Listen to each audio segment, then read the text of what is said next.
The Photography Explained podcast is supported by rickmcavoyphotography.com/courses. More at the end.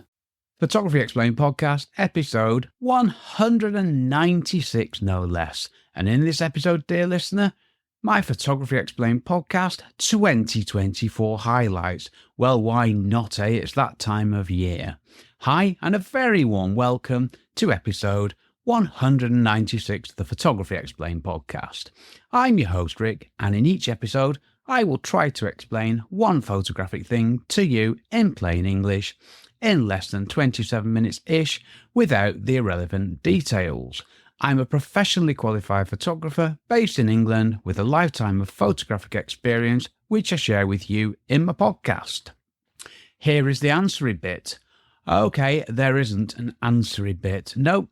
This is a different episode. I want to finish 2024 with a light-hearted look back at my favourite things from 2024. And why not, eh?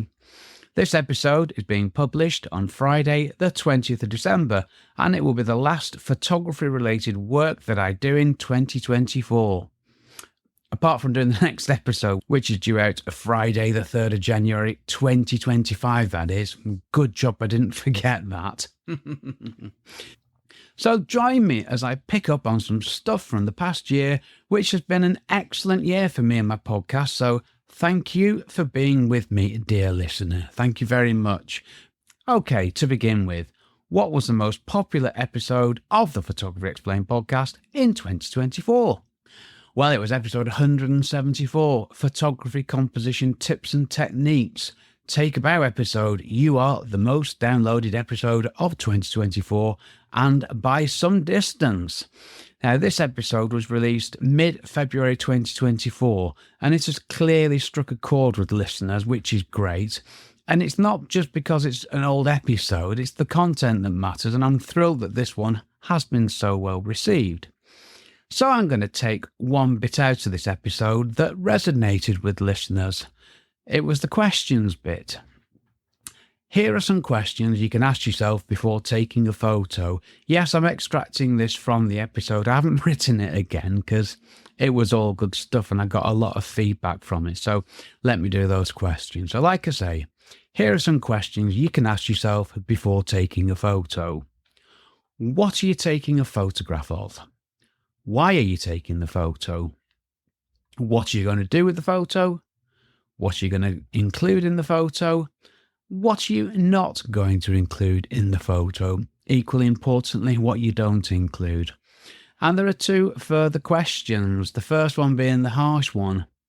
Why would anyone care about the photo you're about to take? Who's going to care? Who's going to be interested? And the final, if you like, qualifying question.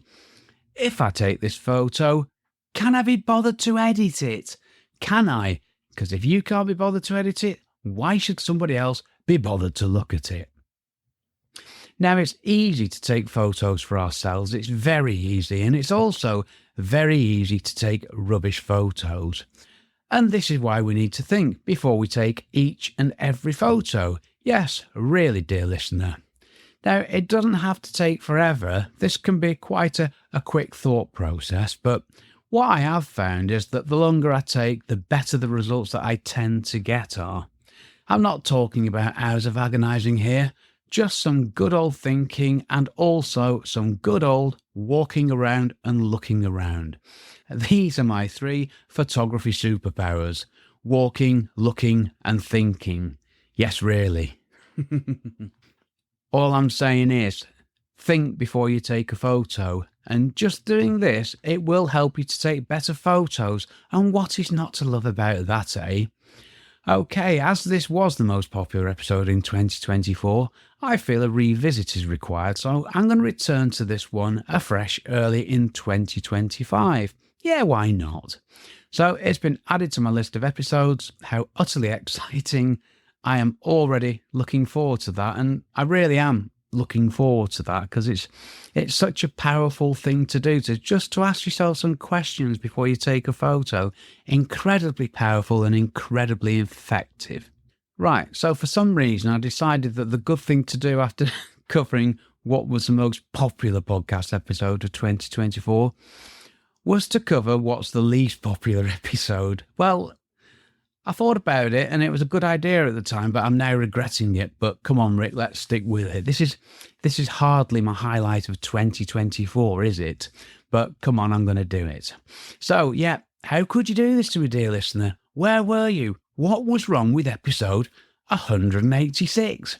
Get out, taking photos more, but take fewer photos. Easy for you to say, Rick. No, I'm just kidding. I thought it was a great subject to talk about. I still do think it's a great subject to talk about. Now, this one was released in August 2024, so there's been plenty of time for download since then. So, can I blame this on the start of the summer holidays? The weather being amazing? Well, of course not. I'm in England, aren't I? Anything like that? No, not really. I think I can blame this on myself because I've looked at the script and there doesn't seem to be a great deal in there, to be honest. So, next question. Shall I revisit this episode? Nope. I'm going to move on. I was seriously thinking about redoing this episode and doing a better job of it, but no, I've learned one thing. If something's rubbish, don't do it again. So I'm practicing what I teach. Haha, see what I did there? And I won't be doing a fresh episode of my least popular podcast. Phew, that's a relief, eh? Right, move on, Rick. Number 3, what is the oddest photography question I was asked in 2024? Well, there's been a few, to be honest with you, but one, well, I'll just tell you what it is first. Does he ever answer a question? Yep, that question appeared on my YouTube channel. It was a comment on a question that I'd answered, which is all a bit baffling to me, to be perfectly honest with you. But you have to expect the odd question will come your way if you put yourself out there online, and certainly in the wonderful world of YouTube, so it's all fine. There were a few other odd comments and questions, some of them I'll come on to, but yeah, that was a standout one for me. So what was the best photography question I was asked in 2024? Well, it was a listener question from Karen in Gloucester, Virginia. Karen texted the show, which you can do, and said this. Hello, Rick. I'm a hobby photographer and learning quite a lot from your podcast. Thank you for that. Thank you, Karen. Can you do an episode strictly on lenses, explain in detail what the numbers mean, what is best used for what situation, etc.? It can be quite confusing for a rookie. Thank you, Karen. P.S. If you've already done an episode like this, would you mind sharing the number? I haven't been able to find one. Cheers. Well, that question generated episode 189, cunningly titled Camera Lenses Explained, My Beginner's Guide, and this was a very well-received episode, which is nice. In this episode, I covered the different types of lenses, aperture, focal length, all that good stuff, and how all that good stuff can help you and I to take better photos. Now, if you want to ask me a question, you can just text the show from the podcast feed like Karen did. Right, next one. Who cares about all this photography stuff anyway? The shocking answer, no one cares as much as a photographer does about all the stuff that we love and are interested in. Or more to the point, no one cares. No one cares about any of this stuff. And this is a really harsh lesson. Let me explain. No one cares how much your camera costs, how amazing you are, what a great photographer you are, how many hours you've spent refining your craft. That this has been a lifetime's work dedicated to the art of photography. The lengths that you went to get that photo. I like doing this, and this is a new example for this episode. No one cares that you walk 47 miles barefoot through the Sahara Desert fighting off lions, tigers, camels, snakes and other bad stuff to capture that once-in-a-lifetime equatorial desert Northern Lights style lighting extravaganza. Blimey, that was a bit of a mouthful. Okay, there have been similar examples of me trying to put some words to what people don't care about, which you'll find spread amongst previous episodes. But why do I say this? Well, this is why. All people, apart from us photographers that is, all people care about, guess what? It's what's in a photo. That's it. What they're looking at and no more. Everything else is irrelevant. I have never issued a photo to a commercial client for them to ask what camera I used, what camera setting I used, what aperture, shutter speed, ISO, any of that.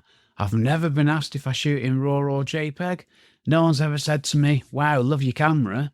No one's ever looked at my camera and gone, oh, that's a small camera, that's a bit disappointing. Which could happen with the Olympus, because I think do people still expect professional photographers to have massive cameras? They certainly did not that long ago. So don't forget this. And this is why we should spend time on what we actually take photos of, because that is all others see or care about. And a rubbish photo is a rubbish photo. Rubbish photos. Seamless this. Blimey, I'm giving the distinct impression here that I actually think about and plan this stuff. Being brutally honest, the best I can say about this is that following the rubbish photos reference with rubbish photos is a happy coincidence. Now, in the last episode, I talked about rubbish photos. I admitted I have got many rubbish photos, and I explained why this is okay and what I am going to do about it. I felt it was important to share this with you all, dear listeners, as there seems to be so much pressure to produce the perfect photo every time, which doesn't happen. Life isn't like that. People should realise this, and people shouldn't expect everyone to always take perfect photos. We all take rubbish photos as we practice and learn photography. After many years of taking photos, I still take the odd rubbish photos, but I can hold my hands up to this quite happily. No, my podcast, it's a safe place where we can all admit to things if we need to. I'm fine doing that myself, as well you know, dear listener. Right, so, I'm not saying go out and deliberately take rubbish photos. Far from it. I am not saying that. I'll never say that. I'm just saying that I want us to acknowledge that we take rubbish photos, and the important thing is to admit to this, deal with it, and learn from it. And if you take a photo that's rubbish, be honest with yourself, delete it, concentrate on taking a better photo next time. And a final point, you can take rubbish photos with the best camera on the planet. Having the best camera doesn't guarantee you great photos. Having the best camera gives you more opportunities to take better photos, and no more. That is it. Right, RAW versus JPEG. Or as the title on my script says, 7, RAW versus JPEG. I don't know what I'm talking about. See, I took a bit of a pasting for this episode because I didn't describe what was happening with RAW files, as in how and what was being displayed and all the technical vagaries and differences between the two. Now, I was always going to be on the losing side of this one, as this is a level of detail which it's way, way beyond my comprehension. I did try to defend myself on what I was saying, but my heart wasn't in it, to be honest with you. And whilst the things pointed out to me were absolutely correct, they missed one important point. The point being that I explained things without the irrelevant detail. When I'm editing RAW photos, what I'm doing is I'm editing what is in front of me. And it's the same with JPEG photos, come to that. Editing photos is a visual thing. That's why we have calibrated monitors and software that displays photos in a certain way, so we can see what we're doing, and the changes are visual. They're not numerical, they're not numbers, they're not a preset. It's what a photo looks like. And that's all I care about, and that's all any of us should care about. JPEG images, they look the way they look, and RAW photos, they look the way they look, and that's good enough for me. See, this is the point. Oh, it's in my script, this. Lightroom is a visual editor, so we should be happy working with what we're looking at. The amount of processing is determined by what I am looking at and nothing else. I also got criticism for using RAW in capitals, but it's been this way for as long as I can remember, and I did do some research into that just to answer that specific criticism. And the defense goes along the lines of this. The term RAW in photography is in capitals to differentiate itself from the word RAW with lowercase, which means something else. That is why we capitalise the 3 letters in the word RAW in a photographic image file format kind of scenario. Sorted. And it's been this way for as long as I can remember as well. Now, I know I can oversimplify stuff, I completely get that. But I do this so we all understand what we need to know and no more. And that seamlessly, yet again, it takes me on to irrelevant details. I think it's been a while since I did this, so I've made this one of me 10 things, and, well, it's relevant, isn't it? Of course it's relevant. It's about irrelevant details. So what are irrelevant details in my world of photography? Well, irrelevant details are things we don't need to know, and if we knew them, they wouldn't help us take better photos. I don't understand how a camera sensor actually works, and would understanding how a camera sensor actually works help me to take better photos? No, it would not. And I know there are those in the photography industry who will disagree with this. I've got no doubt about this, but thankfully I don't care. See, I don't really understand how RAW files and JPEG files are presented on screen. Yes, it's been pointed out to me, and what was pointed out to me was absolutely correct. But understanding this, it won't help me take better photos either, and it won't help me edit photos because I'm editing what I'm looking at, and I'm happy with that. Now, I can broaden this out a bit further to really be specific about what a relevant detail is to me. A TV. I don't understand how a TV works, how it actually works, what's physically going on. I know how to turn it on, I know how to turn it off, I know how to change channels, I can turn the volume up, volume down, and I can tweak the display if needed. But how it actually works, I ain't got a clue, and I don't need to know. See, I don't really understand electricity, how that works either. It's because I can't see it, I can't hear it, I can't smell it, but I know that if I touch it, it's going to hurt me. I don't understand it, and that's just how my brain's wired. That's just how I work. So I know how to use electricity, and I also have a very healthy fear of it, so that's good enough for me. So I don't know how these things actually happen, I don't know how these things actually work, and I don't need to. Irrelevant details, the details that will not help you or me, dear listener. Well, they won't help me, and in my opinion, I don't think they'll help you, and that's why I tell you if something's an irrelevant detail or not, and that's why I only tell you certain things. It makes perfect sense to me. Talking of making perfect sense, number 9, my one photo rule. Well, this was first introduced in episode 152, my splendid one photo rule. And this was the end point of me having a good old think about the photos I was taking. It was led by circumstances at the time when I was questioning everything about my photography. It was a bad period for me, and I'd been thinking about stuff a lot, and I had loads of rubbish photos, I've already covered that, and I was wondering where I was going, and I managed to just get myself focused on trying to get one good photo. And out of trying to get one good photo, I sort of developed this rule which I've worked with ever since, and it's transformed the way that I approach taking photos. Yes, it really does work for me, and I've managed to distill the whole subject, the whole concept into 12 words, and here they are. This is new. Take the time to take the best one photo of one thing. That's it. It doesn't need to be complicated. These things can be simple, and this certainly is. Now, I'm going to do a future episode all about my one photo rule in the new year, which is actually scheduled to be, well, episode 197. Next episode due to be published 3rd of January 2025. Yeah, when I said future episode, I wasn't kidding, was I? Okay, number 10. I just wanted to capture the recurring themes from the Photography Explained podcast in 2024. So I've got a list of bullet points. I'm just going to go through them. Go out more, taking photos. Think before you take every photo. Take fewer photos, take better photos. Delete the rubbish, edit the good stuff. Use your photos the best you can. Love your photography. Spend less time on gear. Don't listen to idiots. Don't worry about stuff you don't need to worry about. And if you need help, ask. And if you want to ask me, absolutely fine. I'll tell you how in a bit. Right, number 11. Yes, I know I've said 10 things, but an 11th one snuck in, and here it is. Why you shouldn't use flash photography in museums. Yeah, I knew there was something I was forgetting, and I'll get on to the why this one's just been added onto the list. I got shouted at a lot for this episode. Who am I to tell people to not take photos in museums and art galleries?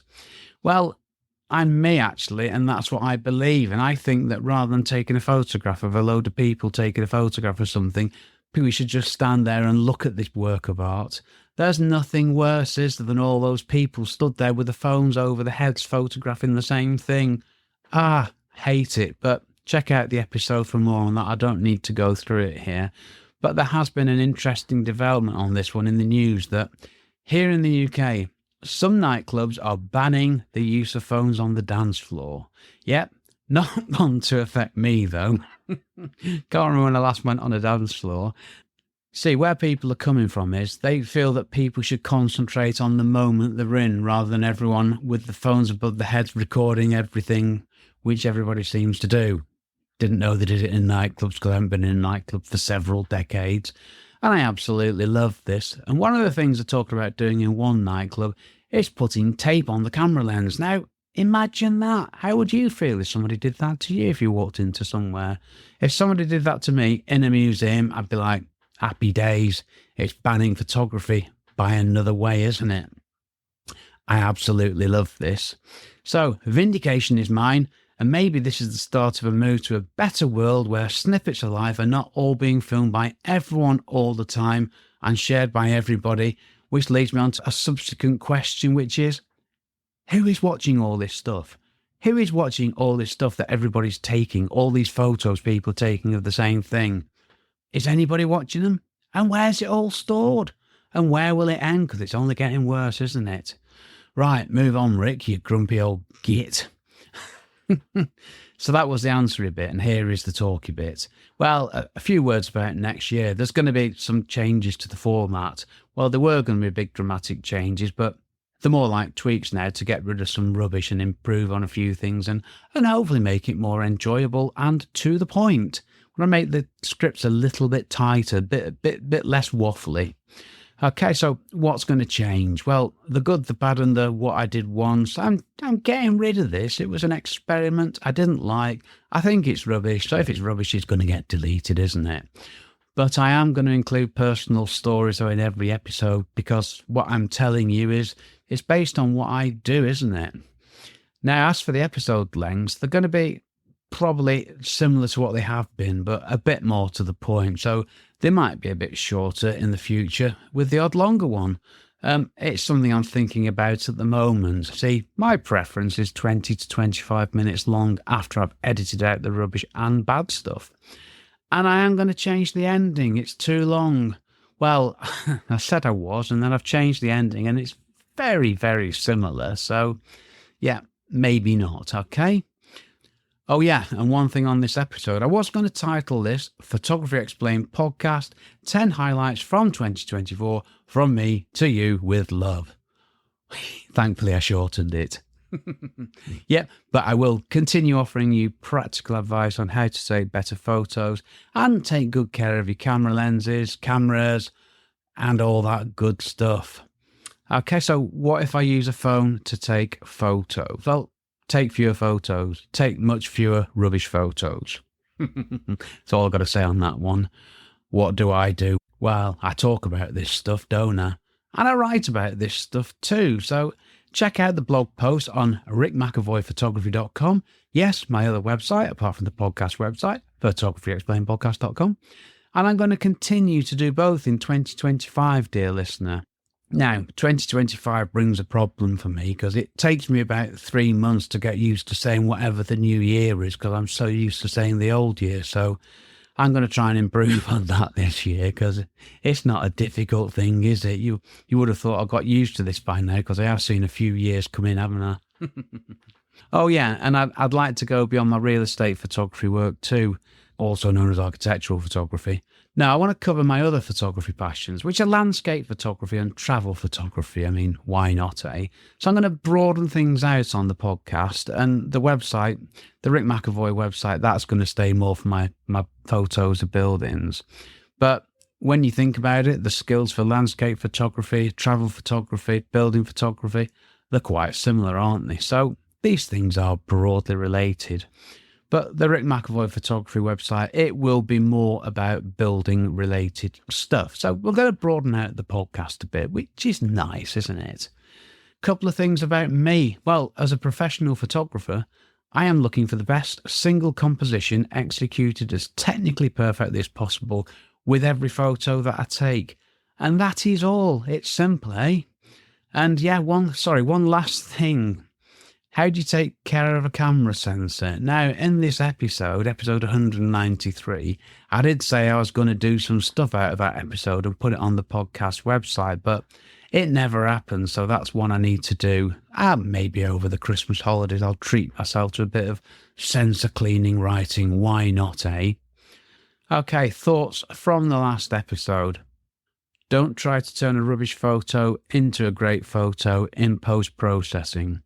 It probably won't work, and it's certainly not a long-term viable plan if you want to improve your photography. Might work once, might work twice, but that isn't the approach. Take better photos. Don't make rubbish photos look as good as you can do, okay? That's your starting point. And also, don't worry about deleting rubbish photos, because sitting on a rubbish photo, it's not going to make it better in future years, is it? Oh, get rid of the rubbish and move on. Right, next episode. Learn how to take fewer but better photos in 2025 with my one photo rule. Shoehorn in there. Yep, sounds good to me, and it's the perfect podcast episode to start 2025 with. And it will help you with organising photos, reducing the number of photos you've got to organise, less cluttering of hard drives, less stuff to wade through, less rubbish, and all the good stuff will become much more prominent.